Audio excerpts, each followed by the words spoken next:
Study IQ IAS, अब तैयारी हुई अफोर्डेबल।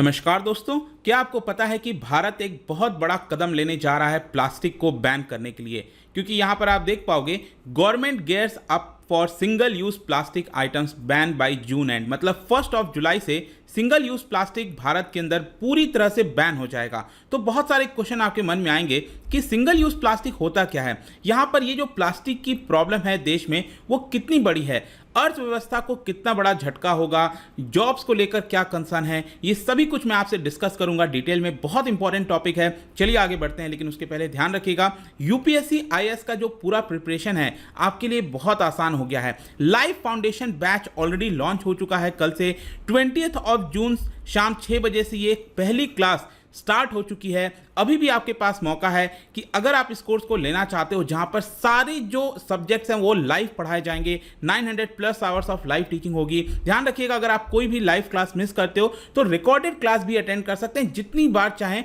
आप उसको देख सकते हो। तो 18,500 में इनॉग्रल ऑफर है। यूज कोड अंकित लाइव हमारे ऐप और वेबसाइट पर। यहां पर इकोनॉमी की जो क्लास है, एक इंपॉर्टेंट जो पिलर है, जो कोर पार्ट है इकोनॉमी का, वो मेरे द्वारा कवर किया जाएगा। इसके अलावा अगर आप MCQs अटेम्प्ट करना चाहते हैं तो मेरे इंस्टा पेज पर जा सकते हैं। वहां पर स्टोरीज में जितने भी MCQs हैं वो आप अटेम्प्ट कर सकते हैं। चलिए शुरुआत करते हैं और सबसे पहले देखते हैं एग्जैक्टली हो क्या रहा है। जैसा मैंने बताया 1 जुलाई से सिंगल यूज प्लास्टिक भारत में बैन हो जाएगा। अब बैन की जब हम बात करते हैं तो बैन का मतलब क्या है? क्या मैन्युफैक्चरिंग पर बैन है, सेल पर बैन है? देखिए, हर एक चीज पर आप ना तो मैन्युफैक्चर कर सकते हो सिंगल यूज प्लास्टिक, ना तो इंपोर्ट कर सकते हो, या ना तो आप उसको जमा करके रख सकते हो, और ना ही डिस्ट्रीब्यूट कर सकते हो। सेल, यूज, हर एक चीज सिंगल यूज प्लास्टिक बैन हो जाएगा। और इसीलिए लेटेस्ट यहां पर CPCB ने, सेंट्रल पोल्यूशन कंट्रोल बोर्ड ने एक मेजर, एक लिस्ट जारी किया किस तरह से इसको बैन करना है। तो सबसे पहले हम देखते हैं कि ये सिंगल यूज प्लास्टिक का मतलब क्या है। इसके नाम से ही समझिए, सिंगल यूज मतलब कि वो plastic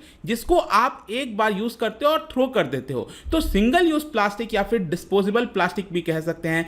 it is used only once before they are thrown away और रिसाइकिल। फॉर एग्जाम्पल, आप बाहर जाते हो, दूध का पैकेट खरीदते हैं, मदर डेयरी सपोज मान लीजिए, तो दूध का पैकेट आप खरीदते हो, दूध निकालते हो उसमें से, फिर क्या करते हो? थ्रो कर देते हो। क्या हुआ? वो सिंगल यूज प्लास्टिक हुआ।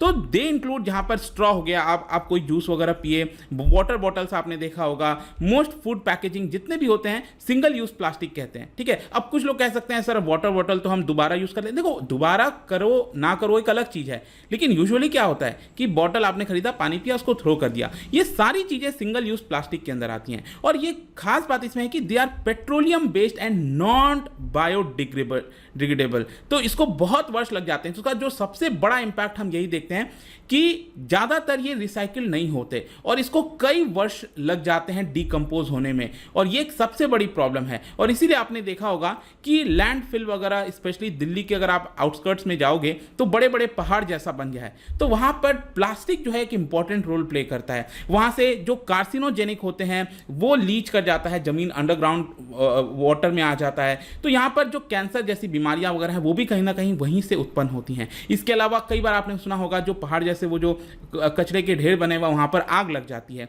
तो वहां पर भी जो प्लास्टिक है वो एक इंपॉर्टेंट, अगर आग लगेगी तो प्लास्टिक जलेगा और जो टॉक्सिक गैस है वो एनवायरमेंट में रिलीज होता है। इसके अलावा सी सरफेस पर आप देखोगे तो ये प्लास्टिक जब फ्लोट कर रहे होते हैं तो एक प्रकार से जो मरीन एनिमल्स हैं, फिश हैं, उनके रास्ते में ब्लॉक कर देते हैं। कई बार फिश के अंदर देखने को मिला है कि जब उनके पेट को यहाँ पर फाड़ा जाता है, उनको निकाला जाता है, तब देखने को मिलता है कि उनके अंदर में ही बहुत सारा प्लास्टिक जमा हो गया है।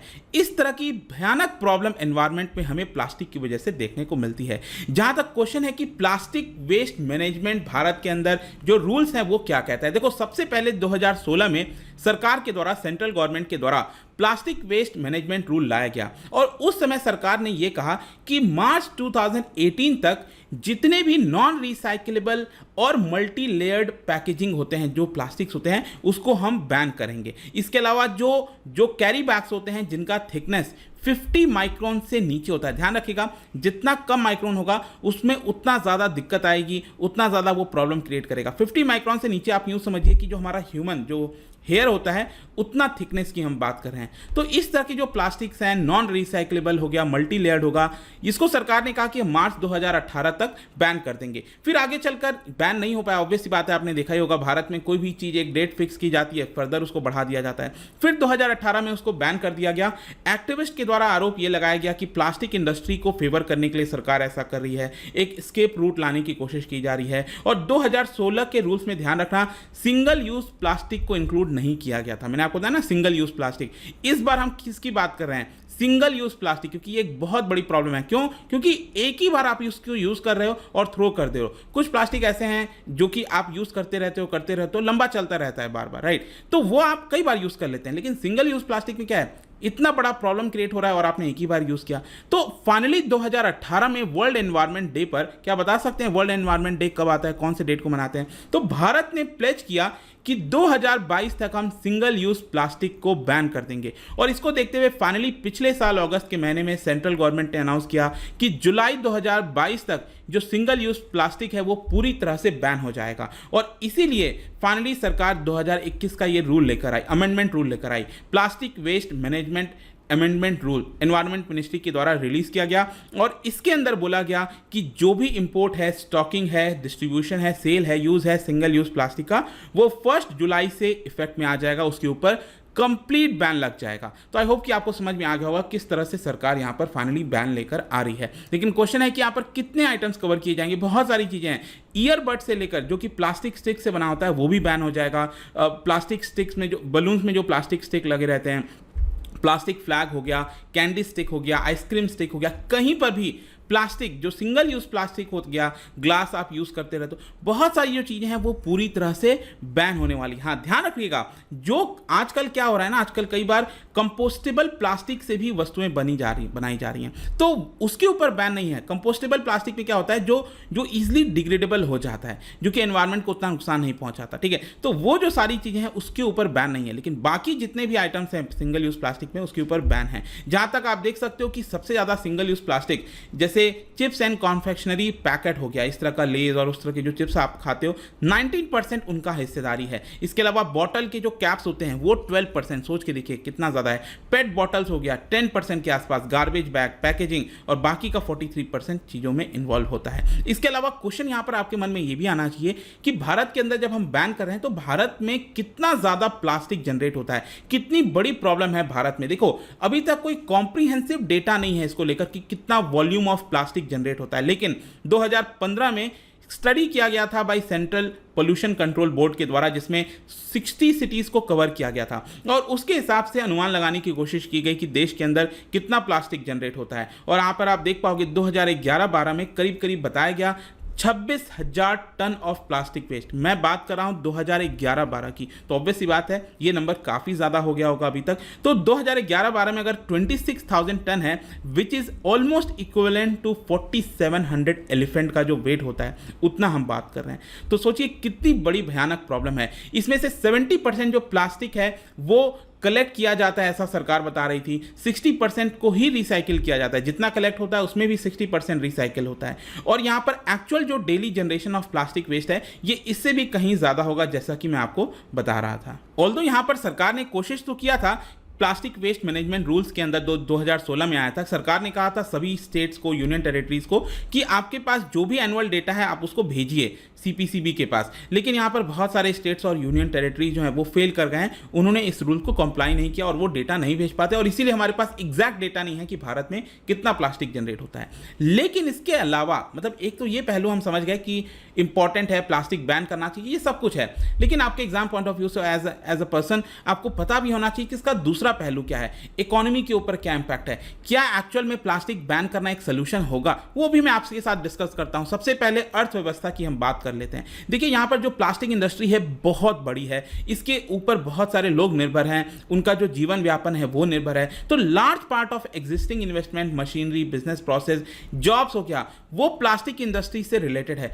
वो काफी ज्यादा ट्रबल में आ सकती है, परेशानी हो सकती है। देखिए, यहां पर प्रॉब्लम क्या है ना, जो बड़ी कंपनीज हैं वो तो चीजों को शिफ्ट कर लेंगी, क्योंकि उनके पास पैसा है, वो एडिशनल कॉस्ट बेयर कर लेंगी, दूसरी मशीनरी खरीद लेंगी ताकि उसका अल्टरनेटिव ले सके। लेकिन जो एमएसएमई हैं, छोटे इंडस्ट्रीज हैं, वो कैसे करेंगे? वो बंद हो जाएंगे तो अगेन हमारी इकोनॉमी के ऊपर इंपैक्ट आएगा। दूसरा यहाँ पर ये भी है कि जो गरीब लोगों के ऊपर ये पूरा बर्डन है वो प्रोपोर्शनेट, अगर आप डिसप्रोपोर्शनेटली उनके ऊपर ज़्यादा हो रहा है, क्योंकि जाहिर सी बात है आप बाजार में जाते हो, जस्ट फॉर एग्जांपल मैं कह रहा हूँ कि आप बाजार में जा रहे हो, आपके पास पैसा है, रिच पर्सन है, तो आप वहाँ पर 15 रुपए का बैग, 20 रुपए का बैग आप ले लेते हो, जूट का बैग हो गया और महंगा होता है, वो सब आप ले लेते हो। गरीब पर्सन क्या करेगा? तो अल्टीमेटली यहाँ पर अगेन क्या होता है, बैन की वजह से जो गरीब आदमी है उसके ऊपर ज़्यादा इंपैक्ट आता है। अगर आप पूरे देश भर में देखें, जो मार्केट साइज है प्लास्टिक प्रोसेसिंग का, जो इंडस्ट्रीज हैं उनका करीब बताया जाता है it is around 2.25 lakh crore की हम बात कर रहे हैं। India has over 30,000 plastic making units. Exporters की बात करें तो 2000 से ज़्यादा एक्सपोर्टर्स हैं।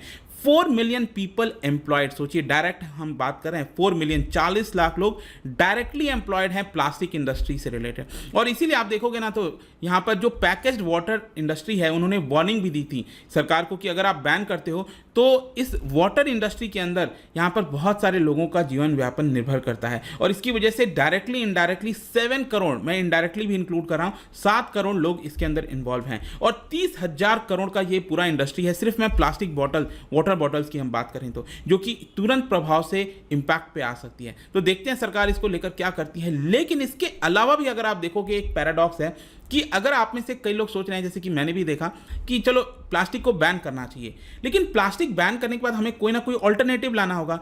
तो जो हम अल्टरनेटिव ला रहे हैं क्या वो हमारे एनवायरनमेंट को नुकसान कर रहा है कि नहीं कर रहा है? अगर मान लो वो एनवायरनमेंट को ज़्यादा नुकसान कर रहा है तो ये बैन करने का मतलब क्या हुआ? क्योंकि यहाँ पर कुछ जो एक्सपर्ट्स हैं जो दूसरे साइड को देखते हैं उनका ये कहना है कि यहाँ पर कई सारे रिसर्च हुए हैं जिसमें बताया गया है कि बैन करना शायद सोल्यूशन नहीं होगा। क्योंकि यहाँ पर 2018 में जो डेनमार्क की गवर्नमेंट है उन्होंने कुछ स्टडी कंडक्ट कराया था। उन्होंने ये कहा कि अगर आप प्लास्टिक बैग का इम्पैक्ट देखोगे, मतलब जो हमारे एनवायरनमेंट के ऊपर नुकसान पहुँचाता है, तो अगर हम उसको बैन कर रहे हैं तो हमें 43 टाइम्स पेपर बैग को, एक पेपर बैग, क्योंकि पेपर बैग बनाने में भी तो वाटर इस्तेमाल हो रहा है, बहुत सारा एनवायरमेंटल प्रॉब्लम आ रहा है, तो 43 टाइम्स हमें पेपर बैग का इस्तेमाल करना चाहिए। ठीक है, क्या आपको लगता है कि कोई पर्सन एक बैग को 43 टाइम्स यूज़ करेगा? तो अगर नहीं कर रहे हैं तो अगेन ये प्लास्टिक बैग से भी ज़्यादा एनवायरनमेंट क्रिएट कर रहा है। कॉटन बैग जो होते हैं उसको आपको 7100 टाइम्स यूज़ करना है। क्या ये पॉसिबल है?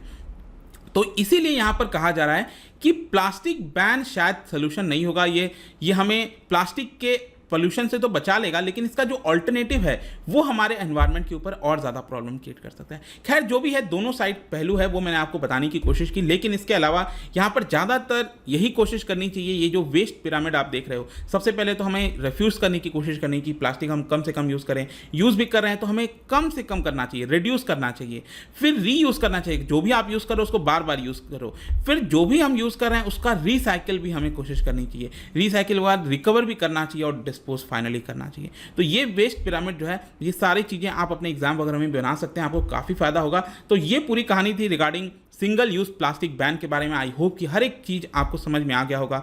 जाने से पहले एक इंटरेस्टिंग क्वेश्चन, क्या आप बता सकते हो which among the following statement is correct regarding plastic? जी हाँ, प्लास्टिक से रिलेटेड 4 स्टेटमेंट मैंने लिखे हैं, बताइए कौन सा करेक्ट है। इसका राइट आंसर आपको पता ही है, मेरे इंस्टाग्राम पर तो मिलेगा ही, वहाँ पर अगर आप नहीं हो कोई बात नहीं, टेलीग्राम से भी ले सकते हैं इसका सही उत्तर।